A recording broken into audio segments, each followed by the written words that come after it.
हम्म।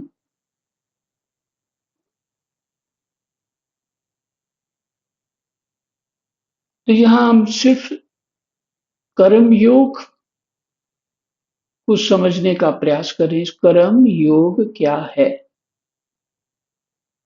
ये साधारण जीव के लिए एक प्रकार से उसको बड़ी समस्या सी है। वो समाधान नहीं कर पाता है जल्दी, समझ नहीं पाता है। वो कर्म को ही कर्मयोग कह रहा है। तो कर्म जो होता है, जो तो फल के लिए किया जाता है, संकल्प विकल्प वाला होता है, कामनाओं से युक्त होता है, राग द्वेष से सना होता है, वो कर्म है, वो फल चाहता है। लेकिन कर्म योग होने से वो कामना वाला नहीं होता, राग द्वेष वाला नहीं होता, आसक्ति वाला नहीं होता, और फलाकांक्षा वाला भी नहीं होता, क्योंकि कामना वाला होता नहीं। तो समता वाला होता है। माने सेवा बुद्धि। जो भी कर्म है, पूरी ऑनेस्टी से अपना कर्तव्य कर्म करना, ये धर्म है। पूरी ऑनेस्टी से, प्रसन्नता से। मतलब ड्यूटी लग गई तो मैंने करना ही करना है, और करते हैं तो फिर उसमें ये दूसरे के गुण दोष देख के अपना कर्म कर रहे हैं तो गड़बड़ हो जाएगा। मोस्टली यही करते हैं। चाहे वो सेवा करें, चाहे व्यवहार किसी तरह का भी करें, चाहे कहीं पे उसका व्यापार का काम है, या कोई नौकरी इत्यादि करता है, सर्विस करता है कहीं भी, तो वो राग द्वेष से सन जाता है। देखो ये स्वभाव ठीक नहीं है, तो जो उसको वहां करना चाहिए वो ऐसा नहीं करता, उन चीजों से सन जाता है। तो जो कर्म योग है, कर्म योग है कि राग द्वेष रहित होगा।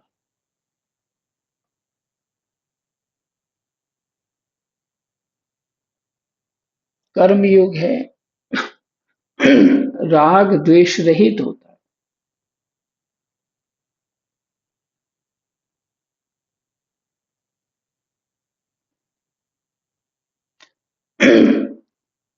और तभी तो, और कामना वाला भी नहीं होता है। तो उसका परिणाम क्या होता है?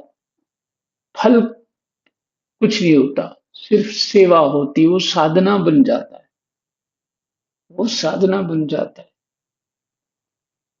इसलिए साधना होने के कारण कर्म से उसका संबंध विच्छेद हो जाता है, फल नहीं रहता। और साथ में जो विवेक ज्ञान है, इसलिए बहुत भजन करने वाले शास्त्रों का अध्ययन करते रहते एकांत में बैठे हुए हैं। जो पंडित जी राजा राम मिश्र हैं, मैं कभी कभी उनके पास गया, पहले भी सुना है। तो वो कितनी लगन से, जैसे इनका कल कोई पेपर होना, इतना मोटा ग्रंथ, एक वृद्ध व्यक्ति 85 साल के, इतना मोटा भागवती एक ही हाथ में पकड़ा हुआ, और उसको थोड़ी सी लाइट कमरे से कहीं आ रही, बस उधर किया हुआ। साधारण सा, बिल्कुल साधारण सा कमरा उनका, ठीक से बैठने उठने की भी जगह नहीं ढंग से। उनका वहां बेड लगा, बेड पे बैठ के ऐसे दरवाजे से कहीं से लाइट आ रही है, वो बुक पे पढ़ रही है, और बिना ऐनक, उनको ऐनक नहीं लगी हुई, बिना ऐनक के उसको पढ़े जा रहे, एक ही हाथ से, इतना वेट से पकड़ा हुआ, आदत हो गई है। तो स्वाध्याय अपने आप में साधना है। क्योंकि वो ज्ञान यज्ञ की बात तो आपने सुनी है।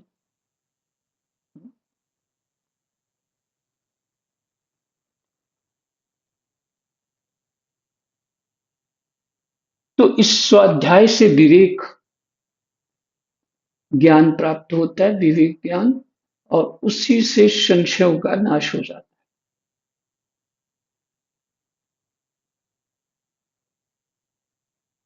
ये साधक अपने स्वरूप को प्राप्त हो जाता है। स्वरूप परायण है, मैंने साधना करने वाला। तो भगवान कहते हैं, इस समता बुद्धि जो तुम्हारी प्राप्त हो चुकी है,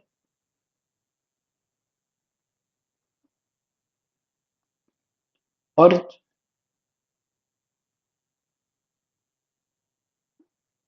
तुम्हारा जो अर्जुन को बता रहे हैं कि तुम्हारा संशय का ज्ञान रूप तलवार से इसको काट डाल।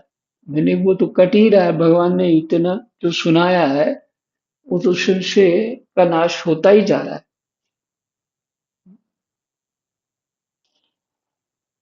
और फिर अर्जुन को कहा, समता, योग में स्थित हो जा, कर्मयोगी हो जा, युद्ध के लिए खड़ा हो जा।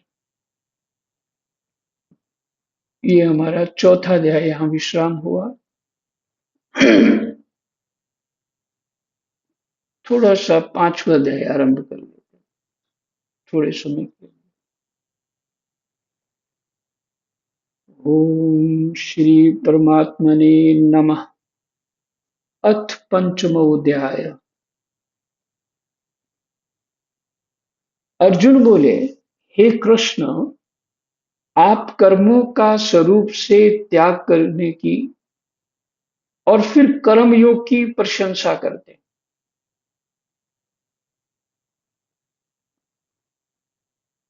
कितना बढ़िया, कितना बढ़िया प्रश्न है। अर्जुन बोले, हे कृष्ण, आप कर्मों का स्वरूप से त्याग करने की और फिर कर्मयोग की प्रशंसा करते हैं। अतः इन दोनों साधनों में जो एक निश्चित रूप से कल्याणकारक हो, उसको मेरे लिए कहिए।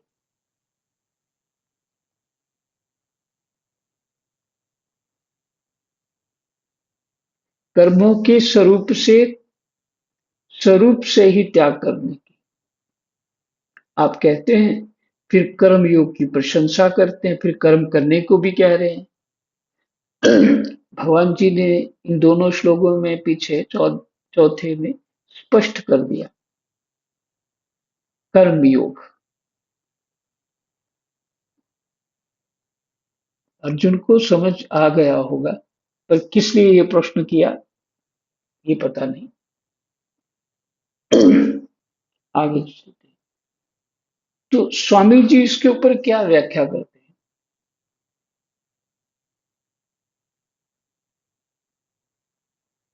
हम्म,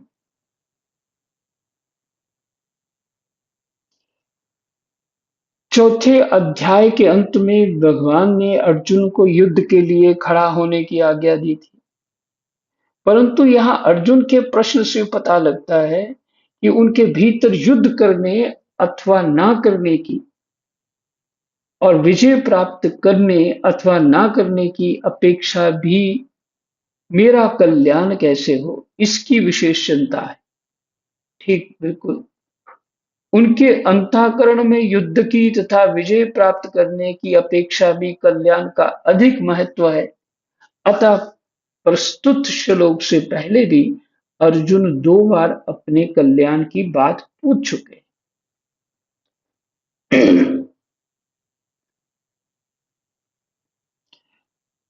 गीता जी के दूसरे अध्याय के 7वें श्लोक में कल्याण की बात पूछ चुके हैं, और तीसरे अध्याय के दूसरे श्लोक में कल्याण की बात पूछ चुके हैं।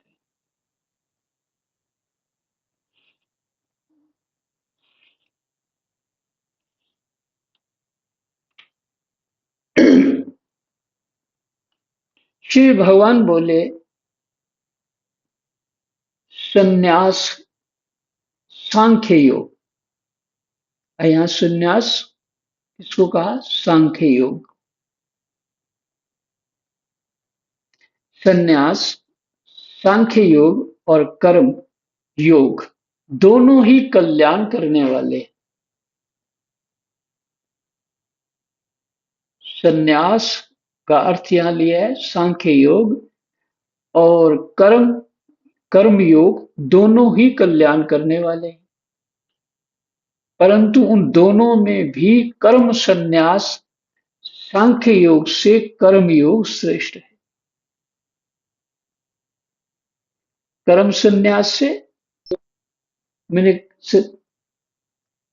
कर्म करना ही नहीं, ये कर्म संन्यास, इन्होंने कहा है सांख्य योग।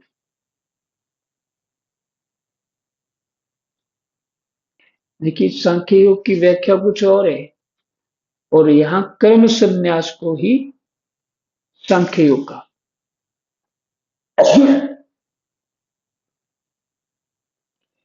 ये कर्म योग श्रेष्ठ है, परंतु उन दोनों में भी कर्म संन्यास माने सांख्य योग से कर्म योग श्रेष्ठ है। इसकी थोड़ी हिंदी पढ़ लेते माने व्याख्या। भगवान कहते हैं कि यद्यपि सांख्य योग और कर्म योग दोनों से ही मनुष्य का कल्याण हो जाता है, तथापि कर्मयोग के अनुसार अपने कर्तव्य का पालन करना ही श्रेष्ठ है। कर्मयोग के अनुसार कर्मयोग सांख्य योग की अपेक्षा भी श्रेष्ठ तथा सुगम है। यहाँ का सांख्य योग कठिन है, कर्म का संन्यास।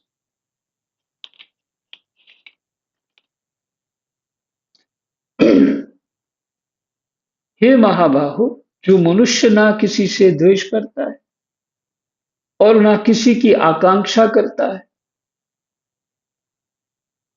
वह कर्मयोगी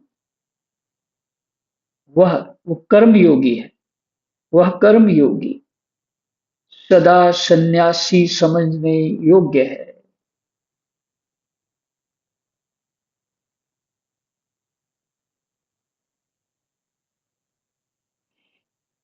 एक गृहस्थ बहुत अच्छे साधक वृंदावन में मेरे चित्त में आया कि इतने अच्छे साधक हैं और अंतिम समय में इनकी अवस्था भी ज्यादा हो चुकी है, तो ब्राह्मण को, और इतने अच्छे साधक हैं ये, तो ब्राह्मण को और साधक ब्राह्मण को संन्यास लेना ही चाहिए, शास्त्र कहता है। तो मैंने इसी भाव से जाके उनको कहा कि महाराज जी, मुझे ऐसी समझ है कि आपको संन्यास ले लेना चाहिए। यदि आप लेंगे तो मैं आपसे ले लूंगा। तो वो हंसने लग गए, कहते ठीक है। तो उन्होंने मेरे ही परीक्षा लेने के लिए कुछ दिन बाद मेरी ही परीक्षा लेने के लिए कोई काम बता दिया मेरे को। तो जो काम था वो, उसमें मैं बिल्कुल नहीं कर सकता था, मैं असफल हो गया। तो ये विचित्र सी घटना हुई और समय बीतता गया, तो शास्त्रों का अध्ययन चलता रहा।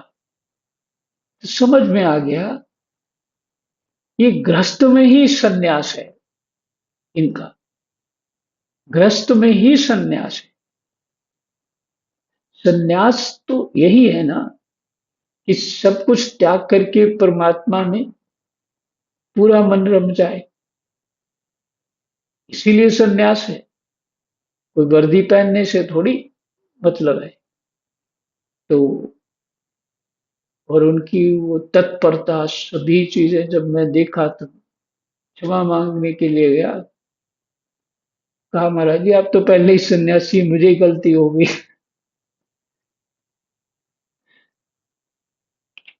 फिर आप उन्होंने कुछ थोड़ा सा और भी मेरे हित के लिए सुनाया। तो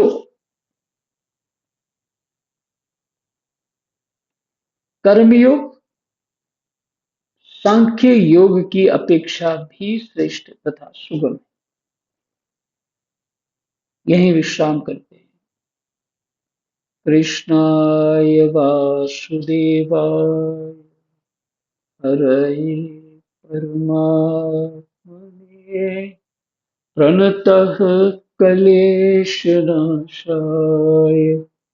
गोविन्दाय नमो